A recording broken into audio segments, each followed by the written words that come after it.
اور ایک دنیاوی، دونوں مثال دینا چاہتا ہوں۔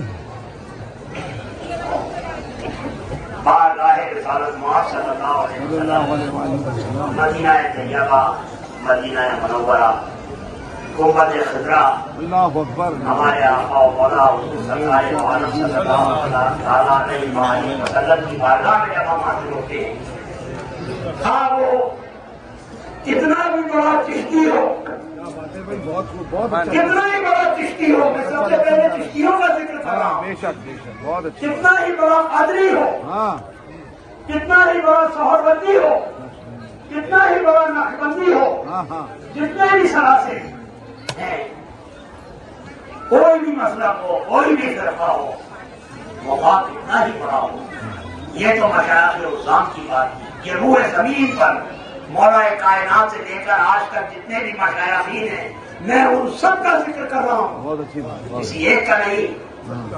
اب آئیے علماء حضرات کی بات، تمام محدثین، تمام بڑے بڑے ائمہ، مفتیان، علامہ، فہامہ ہو، کتنے بھی بڑے ہوں، میں صحابہ اکرام سے لے کر کے اور آج تک کی بات کرنا چاہتا ہوں۔ کوئی مجھے یہ پتا ہو، کسی بھی مسئلہ کا ہو، وہ وہاں پر کھڑے ہو کر کے اگر یہ کہے کہ دیکھو دیکھو کون آیا، شیر آیا، شیر آیا، استغفر اللہ، کیا یہ استغفر اللہ، استغفر اللہ، یہ بات ختم ہوتی ہے؟ بہت اچھا میسج دے رہا ہے، بہت اچھا میسج ہے یہاں، اللہ رب العزت کو کتنی تکلیف ہوگی بے شک بے شک، جب اس کے حبیب پاک کی بارگاہ میں جا کر کے کوئی ہو، سارے کے سارے روح زمین پر بالکل، جتنے بھی امتی ہوں، جتنے بھی صوفی ہیں، جتنے بھی علماء ہیں، جتنے بھی ائمہ ہیں، جتنے بھی محدثین ہیں، سارے کے سارے اٹھ کر کے غلام آقا کے سامنے غلام کو ہمیشہ جبی سائی کرنی چاہیے۔ بے شک بے شک، یہ تو ہوئی ایک دینی کتاب جو تمام علماء، تمام صوفیہ کے لیے بارگاہ سلطان الہند عطائے رسول حضور سرکار غریب نواز کی بارگاہ سے ہم دینا چاہتے ہیں۔ اب آئیے ایک دنیاوی مثال، کیونکہ ہر شخص اپنے انداز میں سمجھتا ہے کہ دنیا کا بھی ایک نظام ہوتا ہے نا، جیسے روحانی نظام ہے۔ ہندوستان کے اندر جتنے بھی اسٹیٹس ہیں، ہر میں پولیس محکمہ ہوتا ہے، ہر اسٹیٹ کے اندر ایک ڈی جی ہوتا ہے جو ڈائریکٹر جنرل پولیس ہوتا ہے، جتنے بھی ائمہ ہیں، جتنے بھی محدثین ہیں، سارے کے سارے اٹھ کر کے غلام آقا کے سامنے غلام کو ہمیشہ جبی سائی کرنی چاہیے۔ بے شک بے شک، یہ تو ہوئی ایک دینی کتاب جو تمام علماء، تمام صوفیہ کے لیے بارگاہ سلطان الہند عطائے رسول حضور سرکار غریب نواز کی بارگاہ سے ہم دینا چاہتے ہیں۔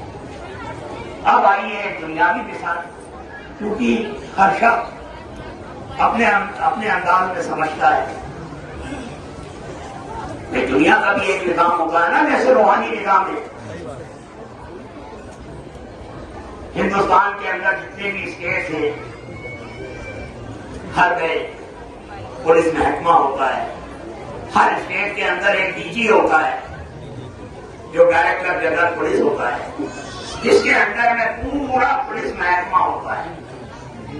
اب کسی اسٹیٹ میں کسی ڈی جی پی کے آفس کے سامنے کچھ لوگ جا کر کے کھڑے ہو اور معمولی کسی داروغہ کے لیے یا کسی تھانے دار کے لیے ڈی جی پی کے دفتر کے سامنے جا کر کے یہ کہے کہ دیکھو دیکھو کون آیا، شیر آیا، شیر آیا، کیا مثال دی ہے، بہت بہت کیا ہوگا، کیا نتیجہ ہوگا؟ نتیجہ یہ ہوگا کہ ڈی جی پی مثال دی ہے، کیا ہوگا، بہت بہت کیا ہوگا، کیا نتیجہ ہوگا؟ نتیجہ یہ ہوگا کہ ڈی جی پی ہم سب آگے کرے گا، اریسٹ کرو جیل میں ڈالو۔ بالکل بالکل، بہت اچھی بات ہے، بہت اچھا، تو جو اختلاف چل رہا ہے اس کی جڑ کو کوئی سمجھ نہیں سک رہا ہے جس انداز میں لوگ بیان کر رہے ہیں۔ جی مسئلہ یہ اس کو سمجھنے کی بات ہے، جس طریقے سے حضور نبی کریم صلی اللہ علیہ وسلم کو وما تمام عالمین کے لیے رحمت بنا کر کے بھیجا ہے. ٹھیک اسی طریقے سے سلطان عطائے رسول حضور سرکار غریب نواز حضرت خواجہ سید معین الدین حسن چشتی رحمۃ اللہ علیہ کو اپنا نائب اور جانشین بنا کر کے اور حضور سرور کونین صلی اللہ علیہ وسلم نے رحمت ہند بنا کر کے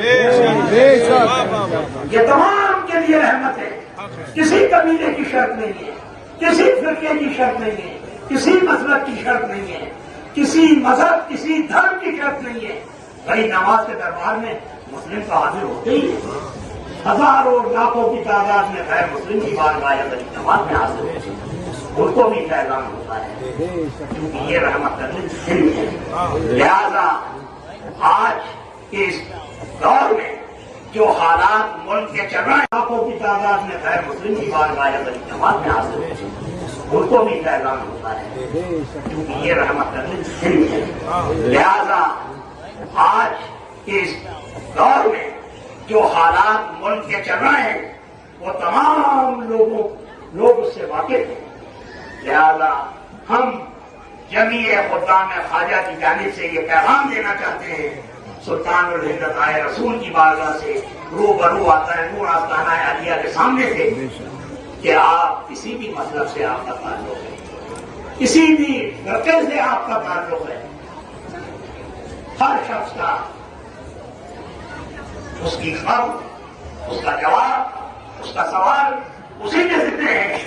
کوئی دوسرا آ کر کے کسی دوسرے کا جواب نہیں دے گا. لہذا اللہ تعالیٰ نے سب کو اپنے ذریعے بتا دیے.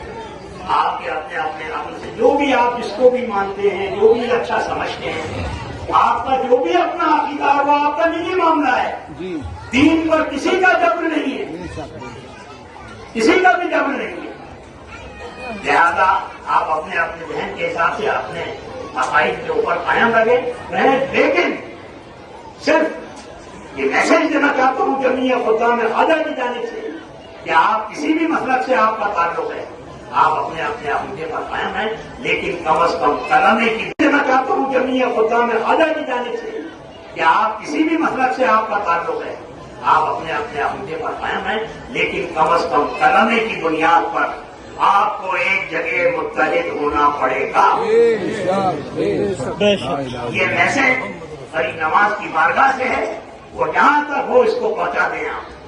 لہذا جہاں تک مطلبوں کی بات ہے, غریب نواز کے دربار میں تمام لوگ حاضر ہوتے ہیں, سب کے اوپر سرکار غریب نواز کے فیض و برکات عام ہوتے ہیں. لہذا یہاں پر کسی کی کوئی مطلب پابندی نہیں, کچھ نہیں. لیکن کچھ معاملات ایسے ہیں جس کی وجہ سے یہ پابندی لگائی گئی. جہاں تک فاضل بریلوی رحمت اللہ علیہ کی بات ہے, ان سے ہمارے کچھ فروعی اختلافات ہیں, وہ رہیں گے, ہمیشہ رہیں گے. مثلا محفل سما کے معاملے, تاکہ داری کے معاملے میں, ایمان ابو طالب علیہ السلام کے معاملے میں وہ رہیں گے, قیامت تک رہیں گے. اس سے کیا کوئی انکار کر سکے گا؟ میں تو مائک کے اوپر کہہ رہا ہوں یہ بات. یہ اختلاف اپنی جگہ ہیں, ان کی جو اپنی خدمات ہیں وہ اپنی جگہ ہیں, ان کی خدمات سے کس کو انکار ہے. لیکن جو فروعی اختلاف ہے ہر ایک علماء سے ایک دوسرے کو اختلاف ہوتا ہے, کیا بات ہے, اس میں کوئی نئی بات تھوڑی ہے. یہ تو 1400 سال سے یہ. میں تو مائک کے اوپر کہہ رہا ہوں یہ بات. یہ اختلاف اپنی جگہ ہیں, ان کی جو اپنی خدمات ہیں وہ اپنی جگہ ہیں, ان کی خدمات سے کس کو انکار ہے. لیکن جو فروعی اختلاف ہے ہر ایک علماء سے ایک دوسرے کو اختلاف ہوتا ہے, کیا بات ہے, اس میں کوئی نئی بات تھوڑی ہے. یہ تو 1400 سال سے یہ سلسلہ چلا آ رہا ہے. لہذا ہماری تمام مسلمانان ہند سے معتبانہ گزارش ہے کہ آپ سب کو متحد ہو کر کے رہنا ہوگا. یہ جو مسئلہ کے جھگڑے ہیں, فرقوں کے جھگڑے ہیں, یہ اسلام کو توڑنے کی بات ہے. غریب نواز کی بارگاہ میں اسلام کو توڑنے کی بات, غریب نواز نے اسلام دیا یہاں پر. اس کو جتنا آپ اس کی باغبانی کریں گے, اس کو ہرا بھرا رکھیں گے, اللہ رب العزت خوشنودی حاصل کریں گے. وما علینا الا البلاغ.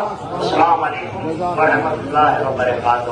اب جشن غریب نواز میں محفل سما جو کہ سلسلہ عالیہ چشتیہ میں ایک عبادت کا درجہ رکھتی ہے.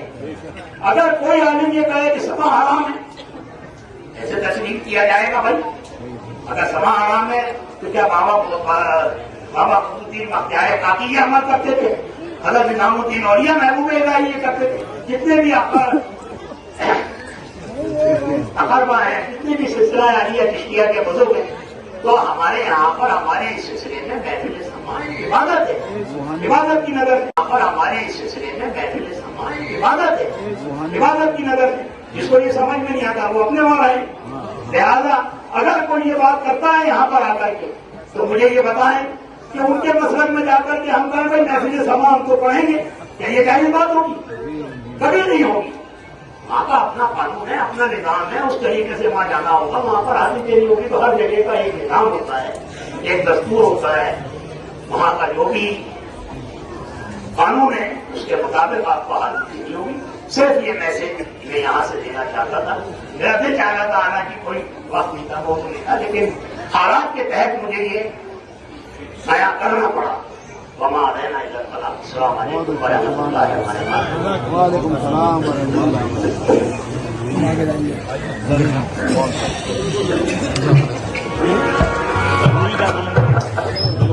بالکل خود ہی